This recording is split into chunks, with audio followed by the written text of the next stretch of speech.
Hello everyone, welcome back to my channel. So ఈ రోజు మీకు యూనివర్సిటీ ఆఫ్ వాషింగ్టన్లో ఉన్న చెర్రీ బ్లాసమ్స్ని చూపిస్తాను. అదేంటి యూఎస్లో చెర్రీ బ్లాసమ్స్ ఏంటని అనుకుంటున్నారా? దీని వెనకాల ఒక హిస్టరీ ఉంది. సో 1939లో యుఎస్ ఇంకా జపాన్ రిలేషన్షిప్ స్ట్రాంగ్ అవ్వాలని చెప్పి జపాన్ వాళ్ళు యుఎస్ వాళ్ళకి కొన్ని యషినో చెర్రీ ట్రీస్ని గిఫ్ట్గా ఇచ్చారనమాట. ఆ ట్రీస్ని ముందు వాషింగ్టన్ పార్క్లో పెట్టారు. ఆ తర్వాత 1962లో ఆ ట్రీస్ని ఇక్కడ యూనివర్సిటీ ఆఫ్ వాషింగ్టన్కి రీలొకేట్ చేశారు. అప్పటి నుంచి ఈ ట్రీస్ యూనివర్సిటీ ఆఫ్ వాషింగ్టన్ లోనే ఉన్నాయి. And every year March ending కల్లా ఈ ఫ్లవర్స్ ఇట్లా బ్లాసమ్ అయ్యి చెర్రీ బ్లాసమ్స్ ఫామ్ అవుతాయి.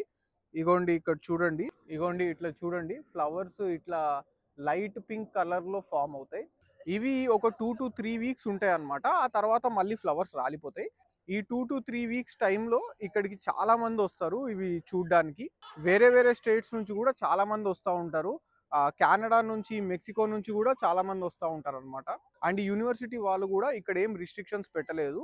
ఈ 2 to 3 వీక్స్ వరకు అయితే ఎవరైనా ఇక్కడికి రావచ్చు. ఓన్లీ థింగ్ ఏంటంటే పార్కింగ్ కొంచెం కష్టంగా ఉంటుంది, ఎందుకంటే ఎక్కువ మంది ఉంటారు కదా. సో పార్కింగ్ కొద్దిగా కష్టంగా ఉంటుంది. సో కుదిరితే మనం వీక్ డేస్ వచ్చేయాలి. ఇప్పుడు నేను వీక్ డే రోజే ఇక్కడ ఉన్నాను.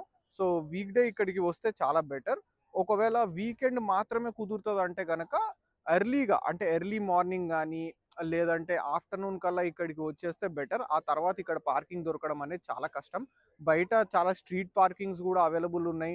ఒకవేళ మీకు స్ట్రీట్ పార్కింగ్ దొరకకపోతే కనుక పెయిడ్ పార్కింగ్ కూడా అవైలబుల్ ఉంది. సో పెయిడ్ పార్కింగ్ కూడా మీరు కన్సిడర్ చేయొచ్చు. సో ఈ వీడియోలో మీకు చెర్రీ బ్లాసమ్స్కి సంబంధించిన మంచి విజువల్స్ క్యాప్చర్ చేశాను. సో ఇంకెందుకు late, let's begin our video.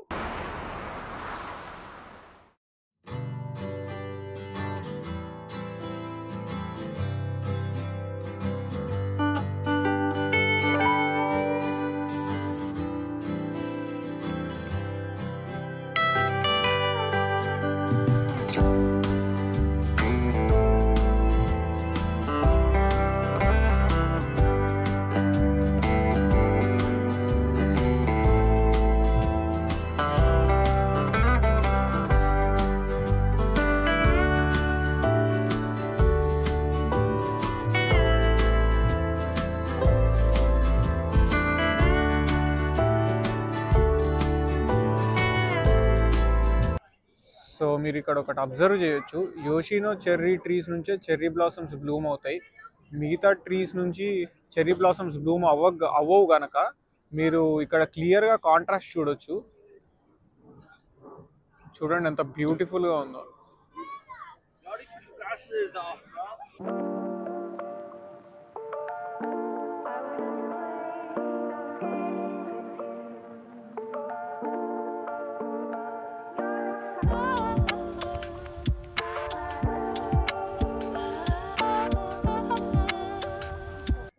ఇక్కడ చాలా మంది వాళ్ళ పెట్స్ ని తీసుకొని వచ్చారు, ఫ్యామిలీస్ తోటి వచ్చారు, పిల్లల్ని తీసుకొని వచ్చారు.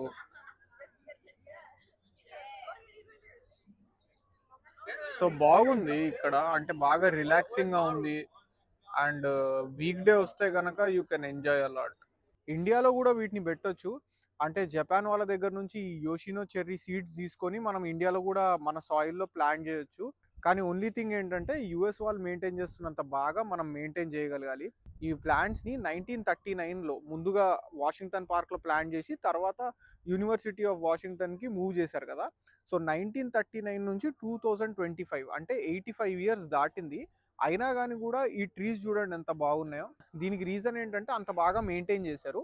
అండ్ ఇంకో విషయం ఏంటంటే యూనివర్సిటీ ఆఫ్ వాషింగ్టన్ వాళ్ళు ఈ ప్లేస్ని పబ్లిక్కి కూడా ఓపెన్ చేయడం వల్ల స్టూడెంట్స్కే కాకుండా నాలాంటి టూరిస్టులకు కూడా ఇక్కడికి వచ్చి ఇది చూసే అవకాశం దొరికింది. సో దీనివల్ల టూరిజం కూడా బాగా బూస్ట్ అయింది. ఇదే ఒకవేళ మనం ఇండియాలో కూడా చేయగలిగితే టూరిజం బాగా బూస్ట్ అవుతుంది. సో ఇక్కడ యూనివర్సిటీ ఆఫ్ వాషింగ్టన్ క్యాంపస్ని మనం చూడొచ్చు. ఇక్కడ ఎంట్రీ ఫీ లేదండి.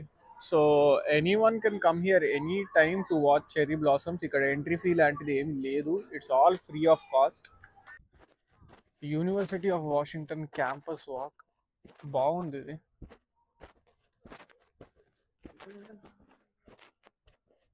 ఇక్కడ చూడండి ఇంకొక చెర్రీ బ్లాసమ్ ట్రీ ఉంది. యూనివర్సిటీ ఆఫ్ వాషింగ్టన్ ఆర్కిటెక్చర్ చూడండి,